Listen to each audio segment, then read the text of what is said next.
Hello students, कैसे हैं आप सब। आइए आज की कक्षा को हम स्टार्ट करते हैं। तो अभी तक हमने पढ़ा स्वर संधि और व्यंजन संधि। आज टर्न है विसर्ग संधि की। तो आइए हम अपने चैप्टर को कंटिन्यू करते हैं। विसर्ग संधि। विसर्ग संधि में क्या है, यदि शब्द के अंत में विसर्ग का किसी स्वर या व्यंजन से मेल हो तो वहाँ पर जो परिवर्तन होता है उसे ही विसर्ग संधि कहते हैं। पढ़िए अपनी बुक में। शब्द के अंत में विसर्ग का किसी स्वर या व्यंजन से मेल होने पर जो परिवर्तन होता है उसे ही विसर्ग संधि कहते हैं। जैसे नी प्लस सार क्या बन गया, निस्सार। नेक्स्ट, व्यंजन संधि की भांति विसर्ग संधि के भी अपने कुछ नियम हैं। इन नियमों को ध्यान रखते हुए ही संधि की जाती है। तो आइए इसके नियम देखते हैं हम लोग। फर्स्ट है, विसर्ग से पहले यदि अ और बाद में अ या किसी वर्ग का तीसरा चौथा वर्ण अथवा य र ल व ह में से कोई वर्ण हो तो विसर्ग ओ में बदल जाता है। जैसे तपह प्लस बल, तो क्या बन गया, तपोवल। क्या बोल रहे हैं कि विसर्ग से पहले यदि अ हो और बाद में भी अ या फिर किसी वर्ग का तीसरा चौथा वर्ण या फिर ज र ल व ह में से कोई आ जाए तो क्या विसर्ग किस में चेंज हो जाएगा, ओ में। तो तपह प्लस बल किस में चेंज हो गया, तपो बल। जैसे मनः प्लस नीत क्या बन गया, मनोनीत।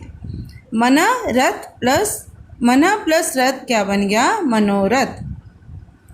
नेक्स्ट रूल है इनका, विसर्ग से पहले और बाद में कोई स्वर या तीसरा चौथा पांचवा वर्ण या फिर य र ल व ह में से कोई वर्ण आए तो विसर्ग का र हो जाता है। यहाँ पे इन्होंने अ आ लिया था और किसी वर्ग का तीसरा चौथा वर्ण लिया था, साथ में य र ल व ह लिया था। लेकिन नेक्स्ट में क्या कह रहे हैं, पहले या बाद में कोई भी स्वर या फिर तीसरा चौथा या पांचवा वर्ण या फिर इन पांचों में से य र ल व ह में से कोई भी वर्ण आए तो विसर्ग र में चेंज हो जाता है। जैसे निहि प्लस आशा। अब यहाँ पे छोटी की मात्रा आ रही है, देखिए निहि प्लस आशा। यहाँ पे न को छोटी की मात्रा आ रही है तो वो किस में चेंज होएगी, र में।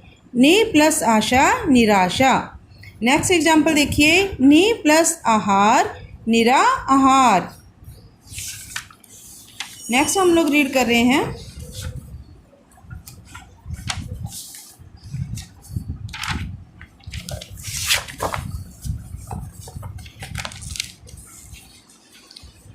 नेक्स्ट एक और एग्जाम्पल है इसका, नि प्लस उपमा। न को छोटी की मात्रा यहाँ पे दी हुई है प्लस उपमा, तो क्या बन गया ये, निरुपमा।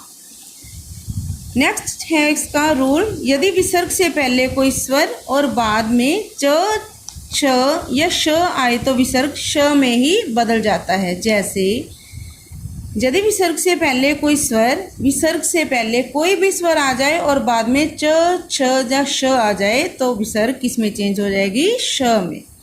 नि प्लस चल क्या बन गया, निश्चल। दु प्लस शासन, दुशासन। नि प्लस चय, निश्चय। हरि प्लस चंद्र, हरिश्चंद्र। नेक्स्ट देखिए, यदि विसर्ग के बाद त या स आए तो विसर्ग स में ही चेंज हो जाता है। यदि विसर्ग के बाद त या स आए, अब त या स के साथ उसका क्या है, तो विसर्ग स में चेंज हो जाता है। नि प्लस तेज। अब यहाँ पे विसर्ग के बाद हमारे पास तेज आ रहा है तो नि प्लस तेज क्या बन गया, निस्तेज। अह प्लस त, विसर्ग प्लस त स में चेंज हो रहा है। दु प्लस साहस, दुस्साहस। नि प्लस संकोच, निस्संकोच। नेक्स्ट हमारे पास है, यदि विसर्ग के पहले ई या उ तथा बाद में क ख ट ठ प फ यानी विसर्ग से पहले ई या उ स्वर हो और बाद में वर्गों का कोई भी पहला या दूसरा लेटर हो तो विसर्ग श, षटकोण वाला श में चेंज हो जाता है। जैसे नि प्लस कलंक, यहाँ पे क आ रहा है, यहाँ पे छोटी ई तो क्या बन गया, निष्कलंक। नि प्लस फल, निष्फल। दु प्लस परिणाम, दुष्परिणाम। दु प्लस कर्म, दुष्कर्म। नेक्स्ट रूल है, विसर्ग से पहले यदि अ या आ आए तथा बाद में कोई अन्य स्वर हो, पहले अ और आ स्वर आ जाएं तथा बाद में कोई और स्वर हो तो विसर्ग खत्म ही हो जाती है। जैसे अतः प्लस एब, अब विसर्ग है यहाँ पे अ प्लस ए, अ और ए को मैच करने के बाद वो खत्म ही हो गया, तो यहाँ पे क्या बन गया, अतएव। विसर्ग के बाद यदि र हो तो विसर्ग का फिर से लोप हो जाता है। अगर आ के बाद कोई स्वर्ग आ जाता है, कोई स्वर आ जाता है तो भी विसर्ग खत्म हो जाती है, और यदि विसर्ग के बाद र आ जाए तो भी विसर्ग खत्म हो जाती है, पर इससे पहले का स्वर दीर्घ हो जाता है। नी प्लस रस क्या बन गया, नीरस। नी प्लस रोग, निरोग। जब विसर्ग से पहले अ आए तथा बाद में क या प हो तब विसर्ग में कोई भी चेंज नहीं होता। जब विसर्ग से पहले अ आए तथा बाद में क या प में से कोई दोनों में से हो तो विसर्ग में कोई परिवर्तन नहीं होता। प्रातः प्लस काल, प्रातः काल। अधः प्लस पतन, अधः पतन। अंतः प्लस करण, अंतः करण। पह प्लस पान, पह पान। तो ये थी हमारी विसर्ग संधि के कुछ रूल्स। इसके रूल्स बेटा टेंसेस की तरह ही हार्ड एंड फास्ट रूल्स हैं, तो आपने थोड़ा सा इन पे केयरफुली इनको रीड करना है और समझने की कोशिश करनी है। आशा करती हूँ आपको कुछ अच्छे से समझ आया होगा। तो आइए अभी हम प्रैक्टिस जोन के बारे में बात करते हैं। ये प्रैक्टिस जोन हम लोग कर चुके हैं। दिए गए शब्दों के मेल से बनने वाले 4 शब्द लिखें। सम से संपूर्ण, संकल्प, संवाद, संशय। उत से उद्घाटन, उल्लेख, उच्चैन एंड उच्चारण। नेक्स्ट हमारे पास जो है सत से सज्जन, सद्गति, सद्भव, सद्भावना। षट से षण्मास, षडानन, षड दर्शन और षण्मास। नेक्स्ट है दिए गए शब्दों का संधि विच्छेद कीजिए। वागीश, वागीश में वाक प्लस ईश। जगन्नाथ, जगत प्लस नाथ। संदेश, सम प्लस दे।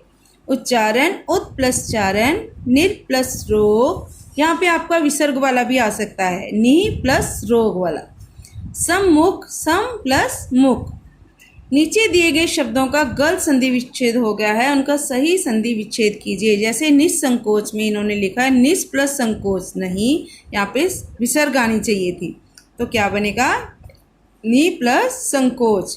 दुष्ट चक्र, तो क्या बनेगा, इन्होंने क्या बनाया है, दुर प्लस चक्र नहीं था, यहाँ पे श आ रहा है तो इट मीन जिससे पहले विसर्ग आनी चाहिए थी। दु प्लस चक्र। निरा आहार, निर प्लस आहार, नि प्लस आहार, ये सारा विसर्ग संधि के एग्जाम्पल्स हैं। अतः प्लस ऐप, यहाँ पे इन्होंने बताया था कि अगर त के बाद विसर्गें आ रही हैं तो विसर्गें खत्म हो जाएंगी और लेटर सेम रह जाएगा। अतः प्लस ए। नि प्लस रस, तो न को छोटी की आनी चाहिए थी मात्रा। नि प्लस तेज, यहाँ पे न को छोटी की मात्रा आनी चाहिए थी, निस्तेज। नेक्स्ट ये आपके कुछ फिलअप्स हैं। नीचे विसर्ग संधि के कुछ नियम दिए गए हैं, उनमें उचित वर्ण लिखकर उन्हें पूरा कीजिए। ये आपने करने हैं। यदि विसर्ग से पहले कोई स्वर और बाद में च, छ या श आए तो विसर्ग श में ही चेंज हो जाता है। आधे श में बेटा हलंत लगा है नीचे। विसर्ग से पहले यदि अ या आ आए तथा बाद में कोई अन्य स्वर्ग हो तो विसर्ग विलुप्त हो जाती है। जैसे यहाँ पे हमने एग्जाम्पल किया था अतः प्लस ए वाला। यदि विसर्ग के बाद त या स आए तो विसर्ग स में ही चेंज हो जाता है। जब विसर्ग से पहले अ आए तथा बाद में क या प हो तो विसर्ग में कोई भी परिवर्तन नहीं होता। विसर्ग से पहले और बाद में कोई स्वर या तीसरा, चौथा, पांचवा वर्ण या फिर य, र, ल, व, हो में से कोई वर्ण आए तो विसर्ग का र हो जाता है। अब यहाँ पे कुछ क्वेश्चन नंबर 5 को चेक कीजिए। दिए गए वाक्यों में रेखांकित शब्दों का संधि विच्छेद कीजिए। रेखांकित शब्द कौन सा इसमें, पुरस्कार। तो पुरस्कार में क्या बनेगा, आधा स है, उसकी जगह पे हमारे पास क्या आएंगी, विसर्ग आएगी। नेक्स्ट आविष्कार, यहाँ पे आधा श है, यहाँ पे भी हमारे पास विसर्ग आनी चाहिए। ऋषि तपोवन में तपह प्लस वन, ये भी विसर्ग संधि का ही एग्जाम्पल है हमारे पास।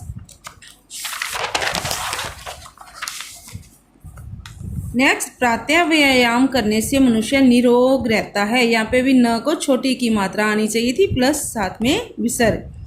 निष्काम, निह प्लस काम।